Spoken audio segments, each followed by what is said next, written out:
방금 읽은 이 말씀은 지난주에 본문 말씀 중에 두세 구절 그리고 20장 1절 읽었습니다.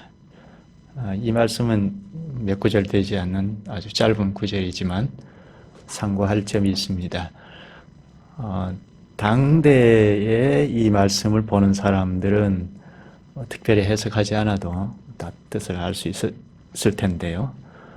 그러나 오늘 우리는 바울이 이 일이 있은 후에 바울이 마게도냐와 아가야를 거쳐 예루살렘에 가기로 작정했다고 하고 나중에 로마도 보아야 하리라 하고 그리고 20장 1절에 에베소를 떠난다고 하거든요. 그러니까 이 말씀이 당대에는 쉽게 이해를 했으리라고 봅니다. 마게도냐, 아가야 그 지역을 왜 갔는지 그리고 예루살렘에 가고 로마도 보아야 하리라 한 뜻을 잘 알았을 텐데요. 그러나 오늘 우리는 좀 더 세밀하게 살펴보지 아니하면 막연할 수가 있죠. 그래서 이 몇 구절 안 되는 이 구절을 좀 관련된 구절을 찾으면서 살펴봐야 되겠습니다. 이때가 에베소 사역, 바울이 에베소 사역을 마감하는 때쯤인데요. 그래서 새로운 선교지를 계획한 내용이 이 구절입니다. 예루살렘을 반드시 가야겠다는 작정을 하고 그런데 마게도냐와 아가야를 거쳐서 예루살렘으로 가야 하겠다는 것. 그러니까 지금 3차 전도 여행인데 마게도냐, 아가야를 거친다는 것. 에베소 사역을 끝내고 그리고 예루살렘으로 왜 갔는지 3차 여행에서 예루살렘으로 왜 다시 복귀하게 되는지 돌아갔는지 그리고 최종 목표는 로마도 보아야 하리라 하죠.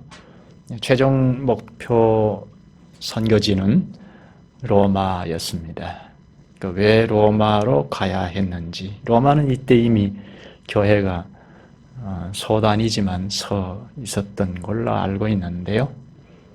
이 점을 좀 관련된 구절을 찾으면서 좀 생각하도록 하겠습니다. 오늘 생각할 것은 바울이 에베소 사역을 마감하면서 새로운 선교지를 작정했다는 것. 그게 마게도냐와 아가야를 거친다는 것.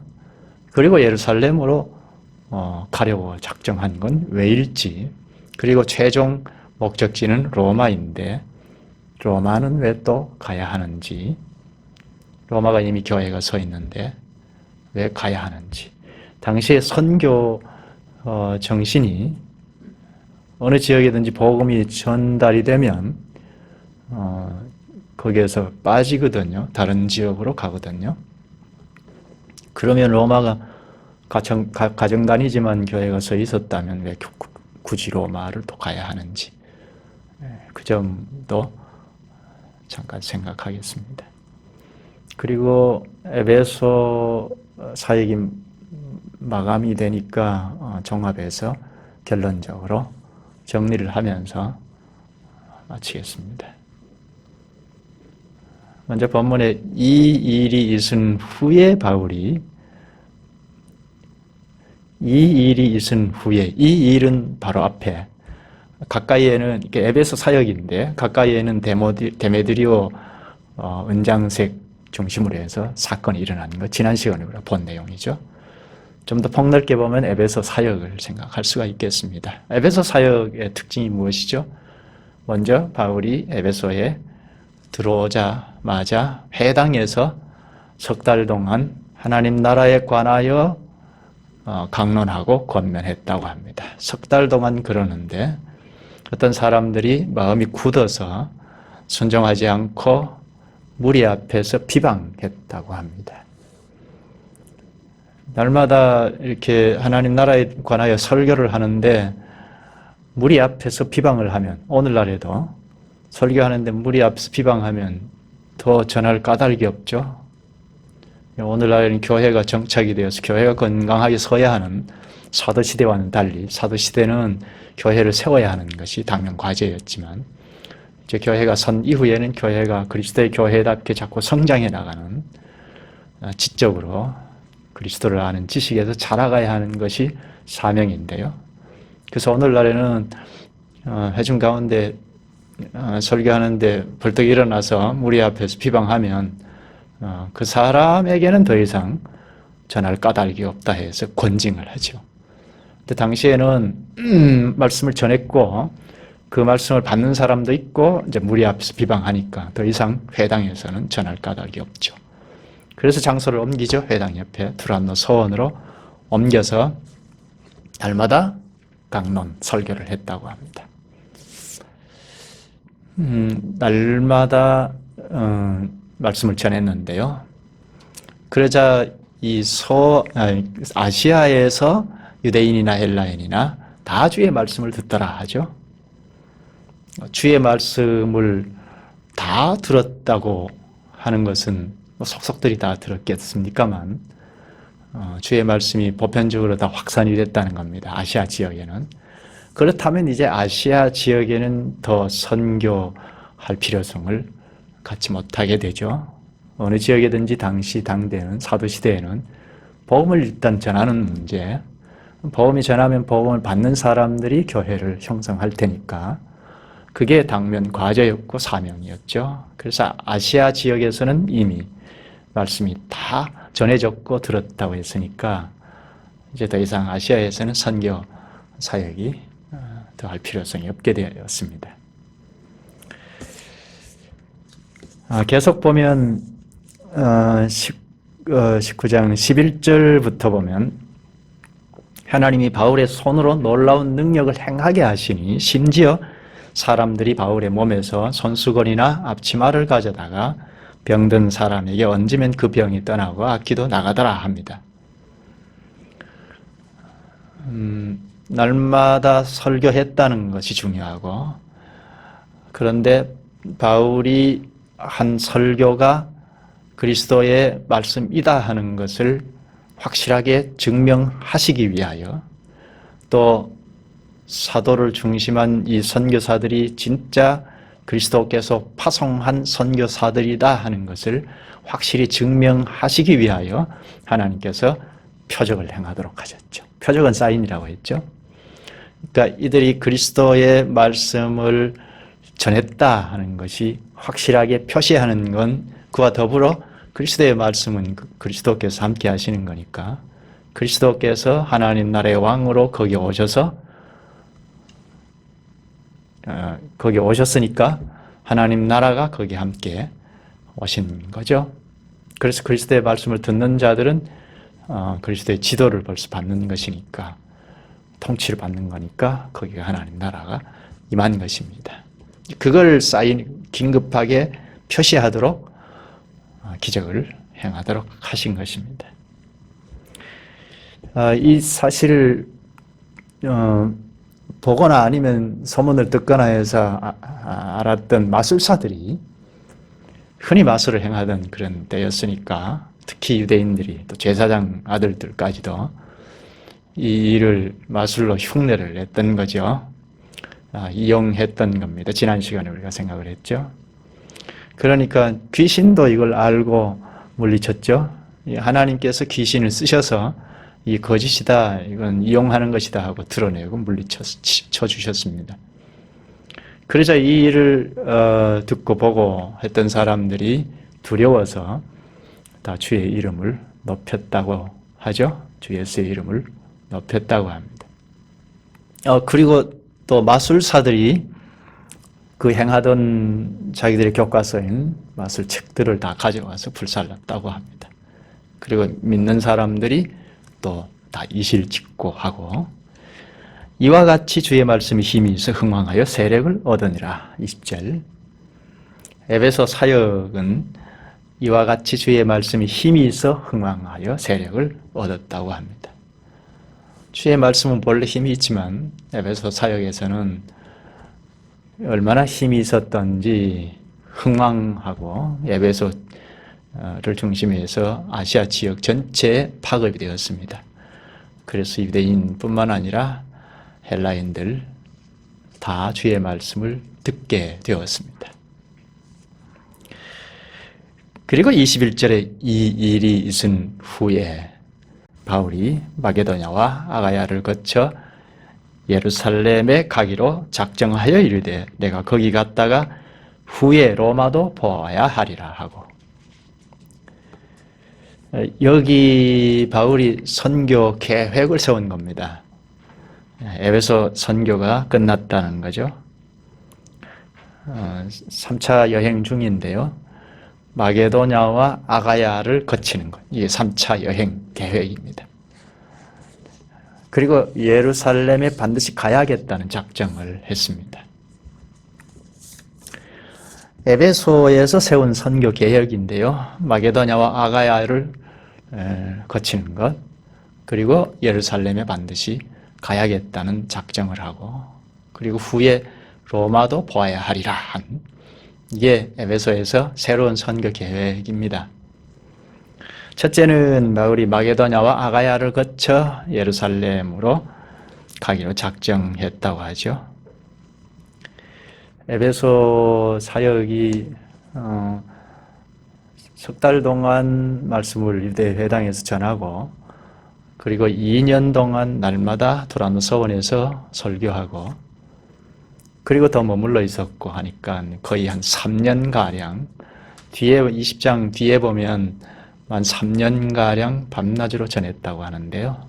3년간 에베소 사역을 다 하고 끝내고 바울이 마게도냐와 아가야를 거쳐 예루살렘에 가기로 작정했습니다. 마게도냐는 지난 시간에도 잠깐 짚었는데요. 마게도냐 지역, 이건 빌립보가 이제 초입이고, 빌립보, 데살로니가 교회가 있는 곳, 베레아 지역, 이게 전부 마게도냐이죠. 그리고 밑으로 내려오면 아가야 지역, 에덴, 고린도 교회가 특히 우리가 생각할 점이죠. 이렇게 2차 때 선교했던 지역을 거쳐서 예루살렘으로 가기로 합니다. 2차 때 거쳤던 선교 지역을 거치는 것은 선교보다는 2차 때 세웠던 교회들을 방문하는 것이 목적이었습니다.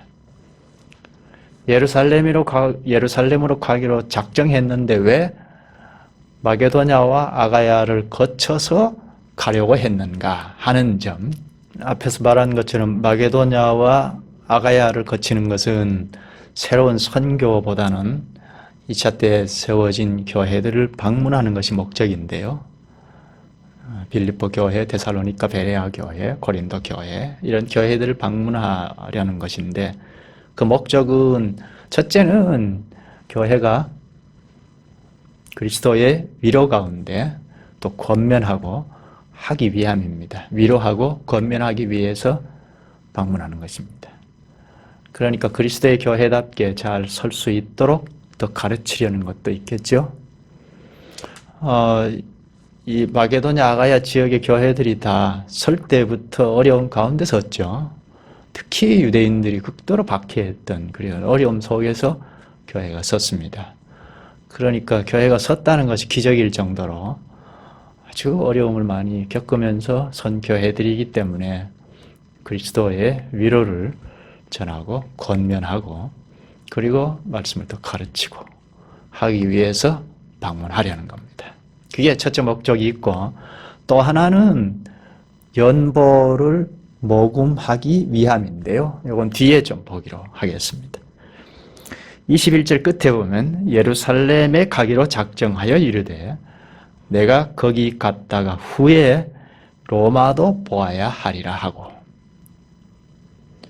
이 선교 계획을 에베소에서 지금 세우는데 목표 지점은, 최종 목표 지점은 로마이죠. 로마인데 예루살렘을 갔다가 가기로 작정을 했습니다. 이건 왜인지 예루살렘은 잠시 후에 좀 보고 예루살렘에 갔다가 후에 로마도 보아야 하리라. 왜 로마도 보아야 하리라 하느냐? 앞에서 말한 것처럼 로마는 이미 복음이 들어가서 교회가 섰습니다. 아마 이건 오순절날, 사도행전 2장에 나오는 오순절날 유대인들이 예루살렘에 다 모이지 않습니까? 로마에서 살던 유대인들도 이때 오순절을 지키기 위해서 예루살렘에 왔다가 그때 성령이 불같이 강림하지 않았습니까? 120여 명이 있는 제자들에게 강림했는데요. 강림하면서 요라는 소리도 함께 동반이 됐죠. 그래서 그 소리를 들은 유대인들이 이게 뭐지? 하고 모였는데 거기서 사도 베드로의 설교를 듣고 회개하고 예루살렘 교회가 형성이 됐죠. 그러니까 예루살렘 본토에 있던 사람들만 교회가 시작이 된 것이 아니고 각처에 흩어져 있던 유대인들이 함께 기독교를 개종해서 교회가 섰던 겁니다. 그런데 유대교회에서 극심한 박해가 일어났죠. 그 기점은 아마 흩어지게 된 건 사도행전 7장에 우리가 보았죠. 스데반이 설교하고 돌에 맞아 죽는 그 기점으로 해서 유대교가 더 심하게 극도로 박해를 하죠. 잡아 죽이는 것을 아주 목표하고 박해를 했던 거죠. 그래서 흩어지지 않으면 안 될 상황이 됐죠. 그래서 뿔뿔이 흩어졌는데 이때 로마에서 살던 유대인들도 본국으로 돌아가서 가정 단위로 교회가 시작이 됐던 것 같습니다.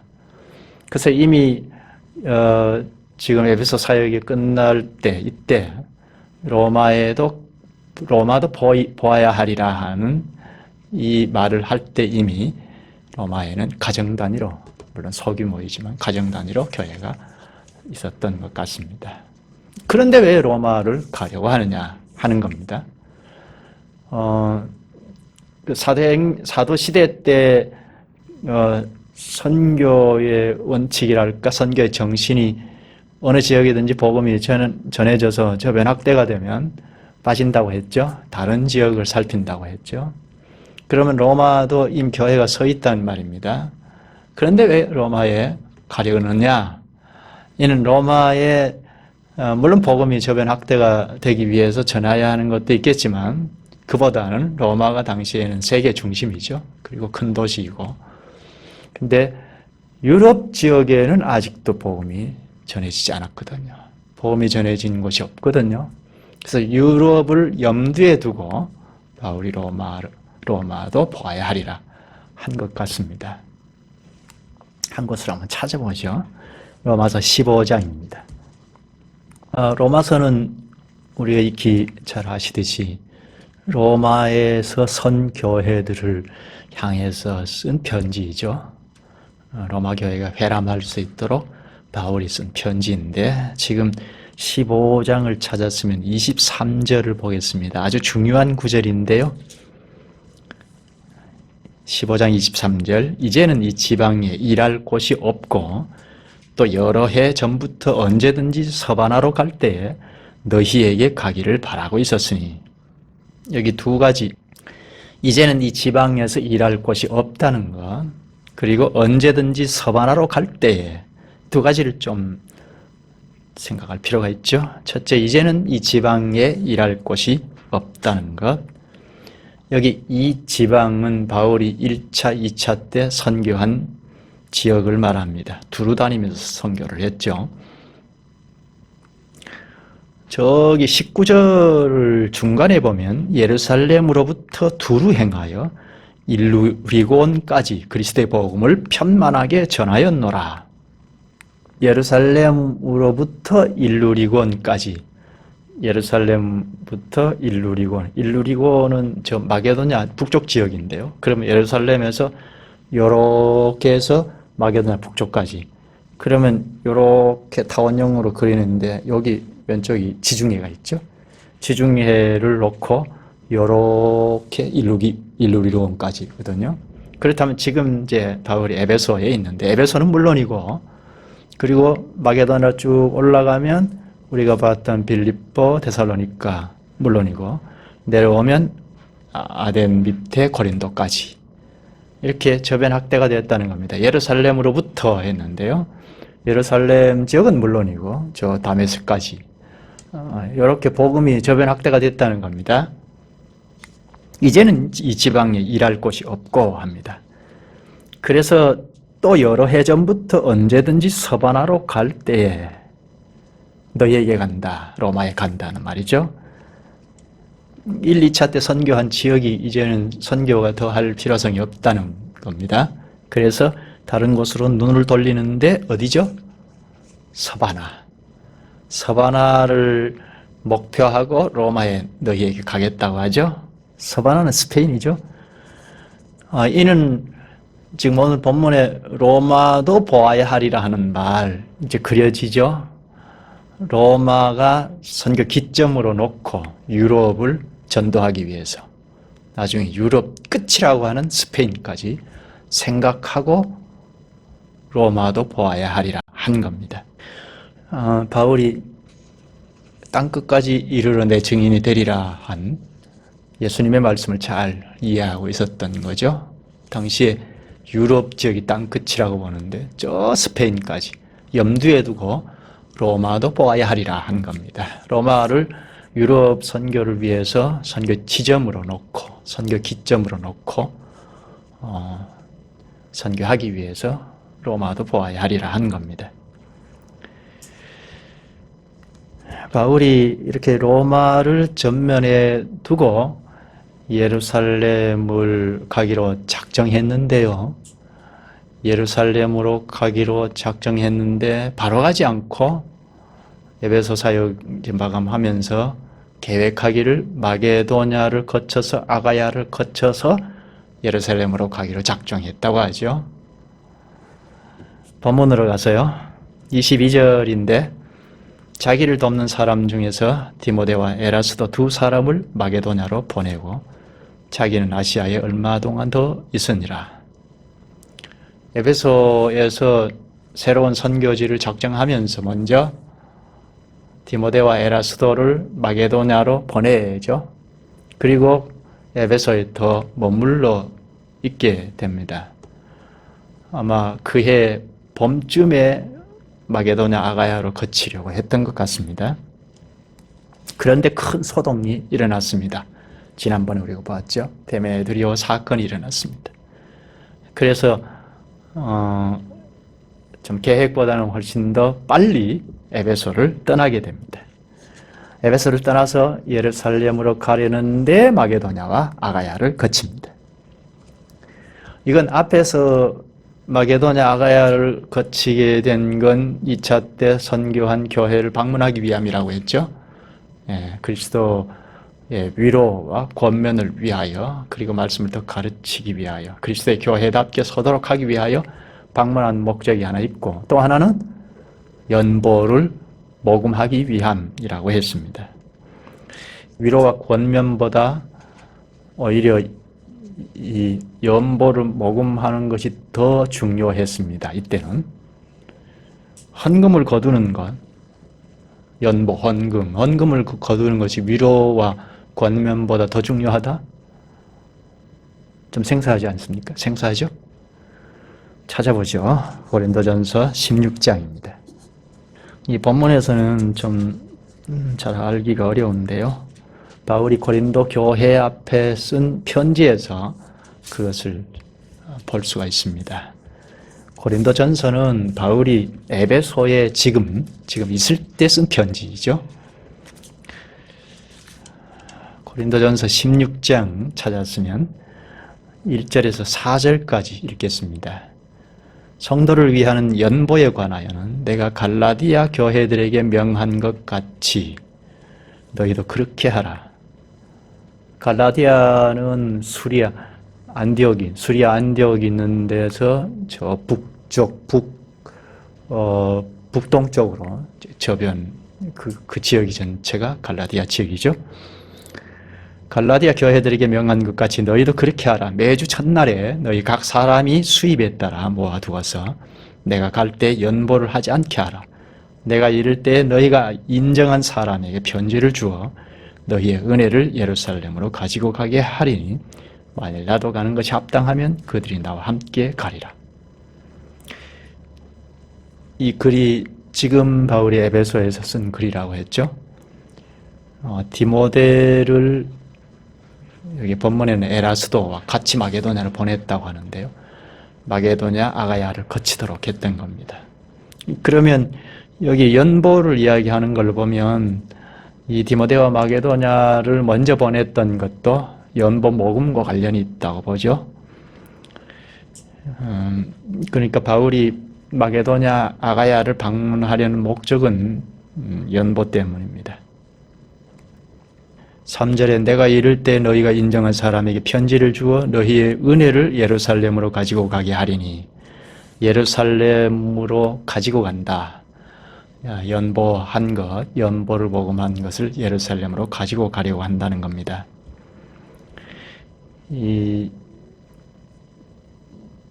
예루살렘은 당시에 매우 어려운 상황에 처했습니다.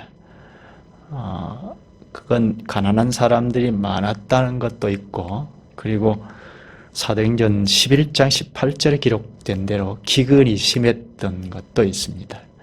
흉년이 자꾸 들어서 가뜩이나 가난한 사람들이 많았는데 흉년이 드니까 먹을 것이 없는 어려운 상황에 처했던 겁니다. 또 하나는 유대교의 심한 박해가 있었던 것 때문입니다. 그런데 이 마게도냐 아가야 지역에서 2차 때선 교회들을 방문하면서 연보도 모금하려고 하는 것입니다. 이 모금한 연보를 바울이 직접 예루살렘으로 가지고 가려고 작정을 했습니다.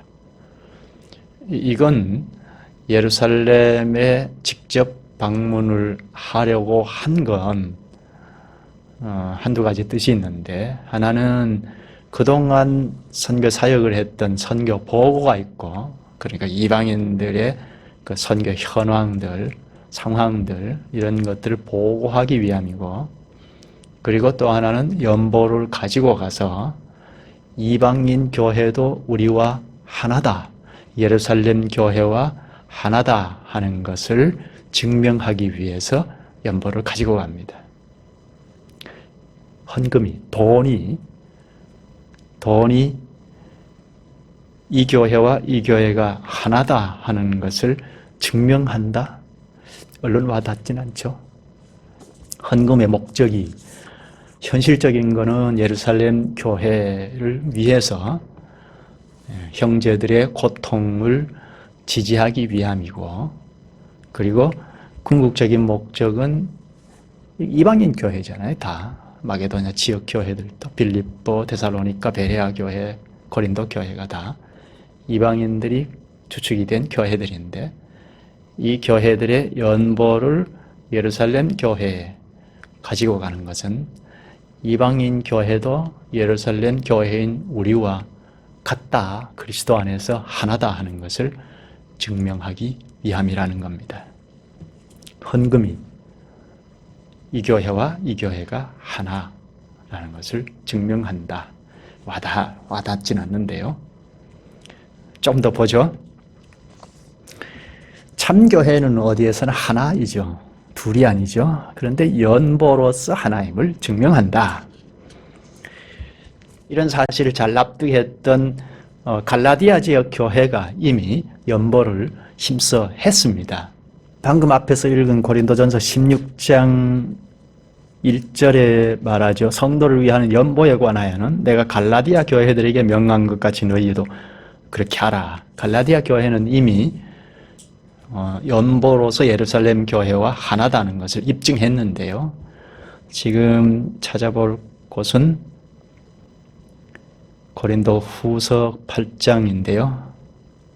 찾았으면 8장 1절에서 5절까지 볼까요? 1절에 형제들아, 하나님께서 마게도냐 교회들에게 주신 은혜를 우리가 너희에게 알리노니.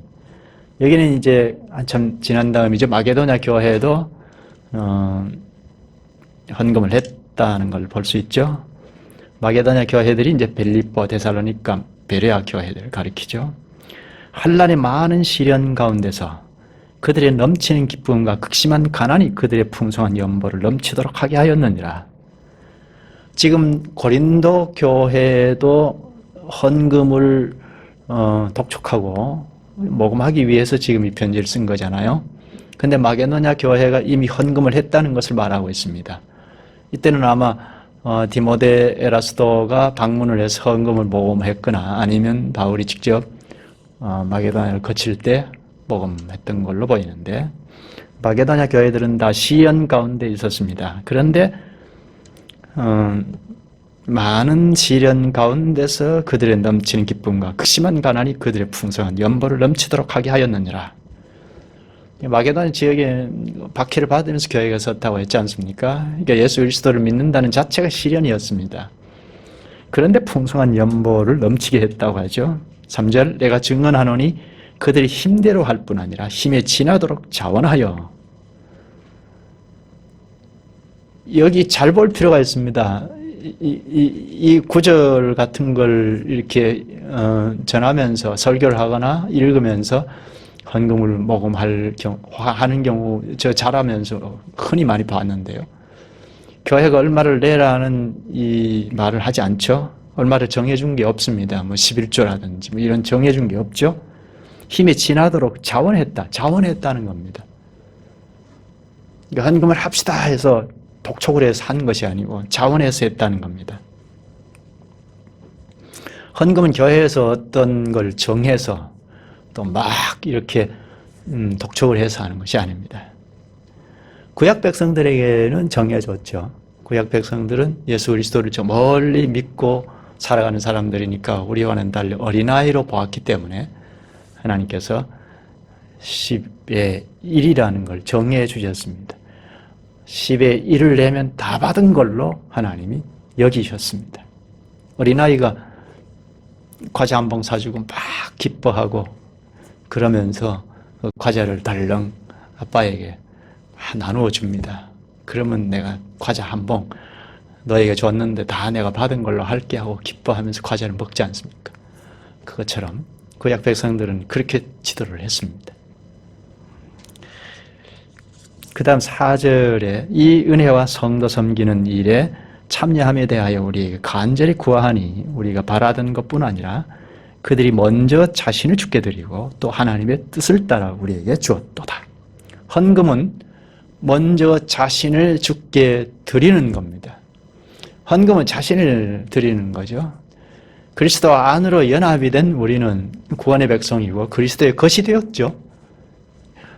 한 개는 요거 내 거, 아니 한 개는 하나님의 거, 9개는 내 거. 그래서 11조를 내는 것이 아니고 그리스도 안으로 연합이 되었으면 다 그리스도의 것인데, 그러니까 내 자신을 주께 드리는 거죠. 내 자신이 다 그리스도의 것입니다 하는 표시로 얼마를 담아서 그 액수에 내 목숨도 담겨 있다는 대표의 정신으로 헌금을 하는 겁니다. 이 헌금이 예루살렘 교회와 이방인 교회가 하나라는 걸 증명합니다. 뒤에 좀 보겠습니다. 당시 이 시대적인 사명인데요. 예루살렘 교회, 그러니까 전통적으로 유대인들이 형성이 된 교회에서 신약교회로 넘어왔는데, 신약교회로 넘어왔음에도 예루살렘 교회는 유대인들이 주축이 된 교회입니다. 그런데 이방 지역에도 이제 확산이 되었습니다. 유대 담을 넘었어요. 이방 지역에도 교회가 여기저기 서게 되었습니다.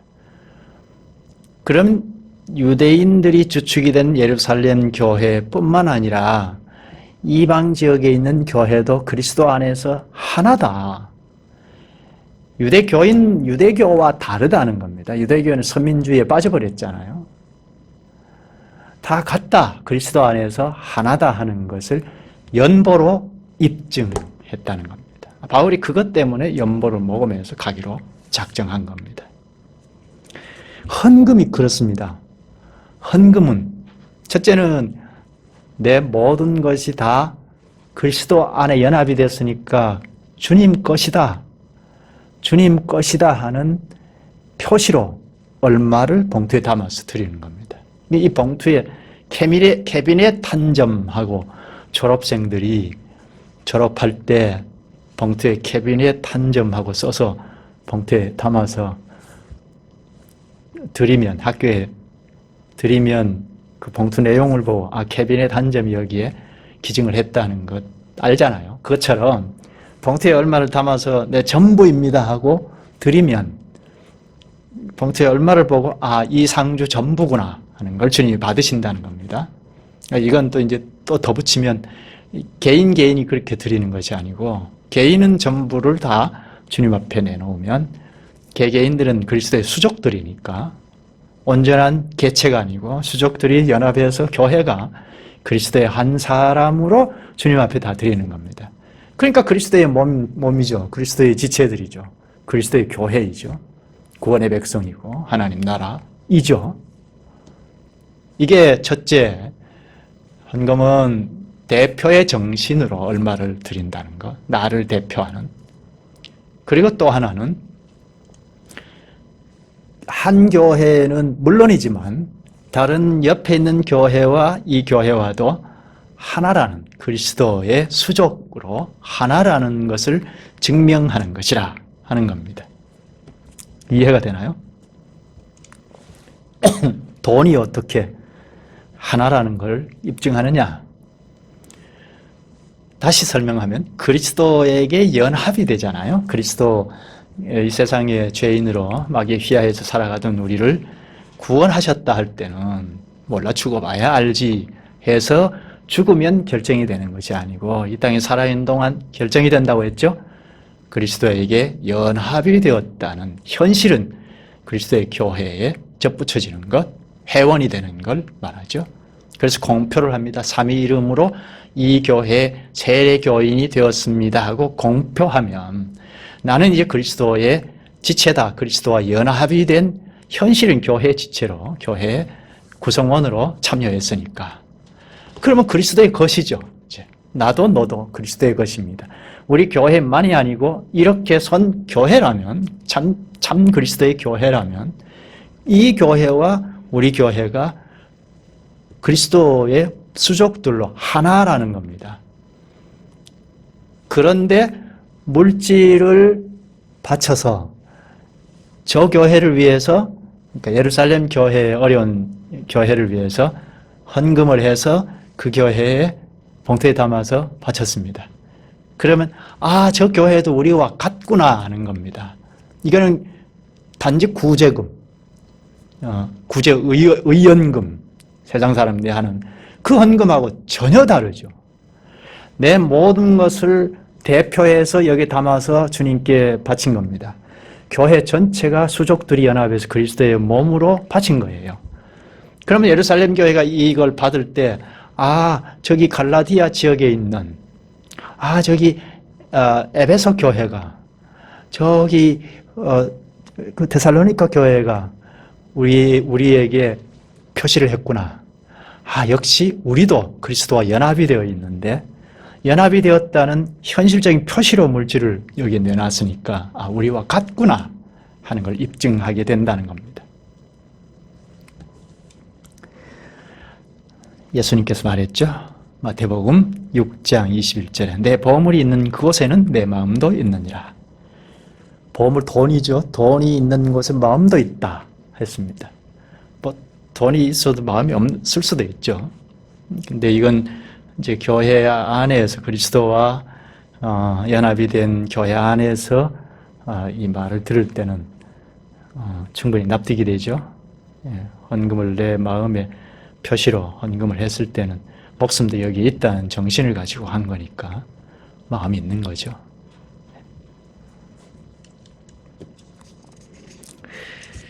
지난번에 은장색 데메드리오 사건을 보았지 않습니까? 근본 원인은 무엇이죠?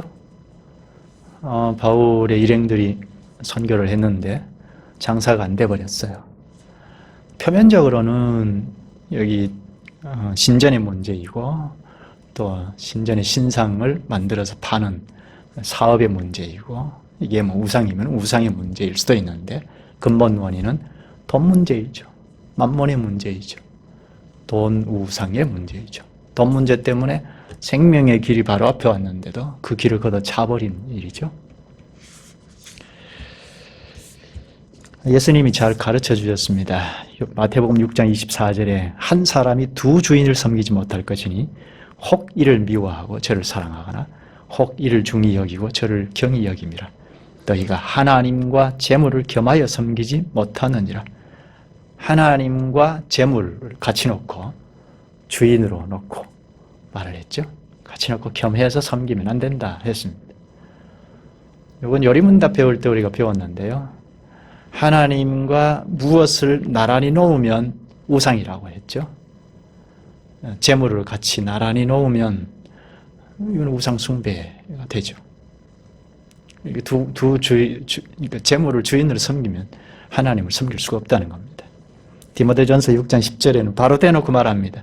돈을 사랑함이 일만하게 뿌리라. 이것을 탐내는 자들은 미혹을 받아 믿음에서 떠나 많은 근심으로써 자기를 찔렀도다. 여기까지 하고 지금까지 우리가 에베소 선교를 여러 차례 보았습니다. 에베소 선교를 정리를 하면 얼른 우리가 정리를 할 수 있을 텐데요. 첫째는 에베소에 바울이 들어오자마자 회당에서 석 달 동안 하나님 나라에 관하여 강론하고 권면했다는 거죠. 근데 거기서 쫓아내니까 그 옆에 두란노 서원에서 학원 같은 것을 빌려서 거기서 날마다 말씀을 전했다고 합니다. 2년 동안 그렇게 했다고 하죠. 이게 중요한 에베소 사역의 독특함이죠. 다른 지역에서는 이렇게 길게 장시간 그리고 날마다 말씀을 전하는 일을 할 수가 없었죠. 고린도 교회가 설 때 장시간 하기는 했습니다만 이렇게 길게 하지는 않았습니다.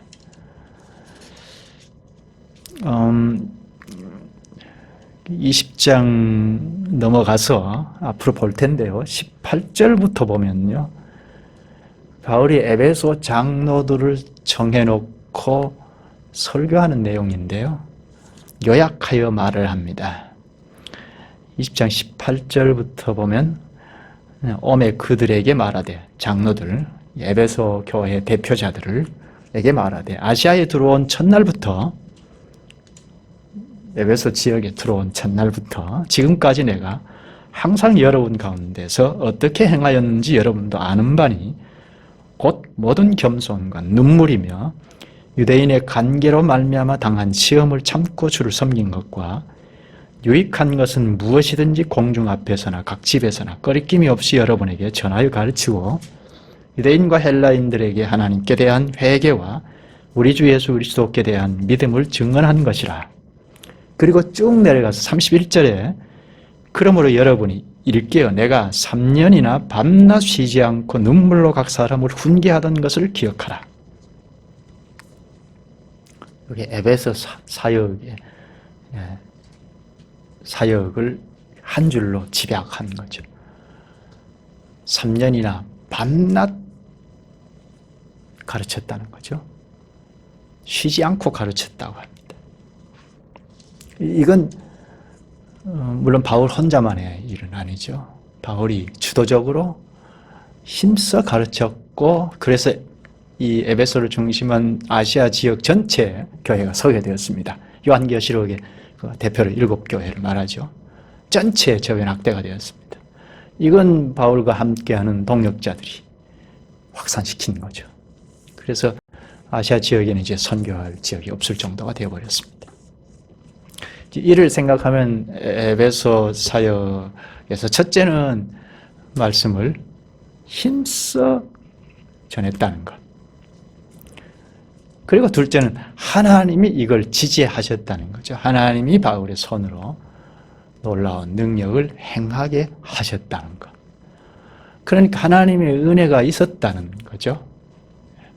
바울을 중심한 이 동역자들은 힘써 밤낮으로 말씀을 전했다는 것이고 그리고 아시아 전역에 확산이 됐던 건 하나님께서 은혜를 베푸셨다는 겁니다. 그리고 세 번째는 에베소도 역시 다른 지역과 다를 바 없었다는 것 하나. 그건 바로 박해가 있었다는 겁니다. 지난번에 본 그 대적은 굉장한 대적이었죠. 에베소 온 시민이 소동했던 걸 보면 굉장한 대적이었죠. 그러니까 에베소도 역시 지지하고 그리스도를 믿고 나오는 사람들만 있었다는 건 착각이죠. 이건 오늘날에도 마찬가지입니다. 말씀을 전하면 그 말씀을 받는 사람이 있는가 하면 오히려 반대하는 사람이 더 많다는 걸 우리가 항상 생각하고, 그러니까 반대 세력이 있다고 해도 의기소침해할 필요는 없죠. 그리스도의 위로 가운데서 힘을 얻어서 우리의 소임을 다하는 것뿐이죠. 그리고 또 하나 이 에베소 선교의 특징이 바울이 에베소에 있으면서 고린도 교회와 꾸준히 교통했다는 겁니다. 이 본문에서는 잘 나오지 않는데요. 꾸준히 이 에베소에 있을 때 고린도 교회를 향해서 편지를 쓰는 것도 있고, 그 편지뿐만 아니라 교통을 했는데, 이 점을 다음 시간에 좀 더 짚고 갔으면 하는데요. 주께서 은혜를 베푸시면 좀 더 생각하고 20장 쭉 이어서 가겠습니다. 기도하시죠. 자비하신 주님, 주님께서 오늘도 저희에게 복음의 말씀을 전하는 일에는 보다 적극적이어야 함을 가르쳐 주시옵나이다. 에베소의 선교 사역을 또한 주께서 사용하셔서 아시아 전역에 영향을 끼치게 하신 것처럼 오늘도 주님께서 은혜를 베푸셔서 저희가 전하는 말씀의 영향이 곳곳에 미치기를 원하옵나이다. 또한 저항 세력도 만만치 않은 에베소 선교를 염두하여 오늘 저희도 지지만 하고 주를 믿고 나오는 자들만 있는 게 아니라 저항 세력도 늘 있음을 염두하여 주님을 철저히 의지하고 그리스도의 증인으로서 사명을 다하게 은혜를 베푸시옵소서. 예수님의 이름으로 기도하옵나이다. 아멘.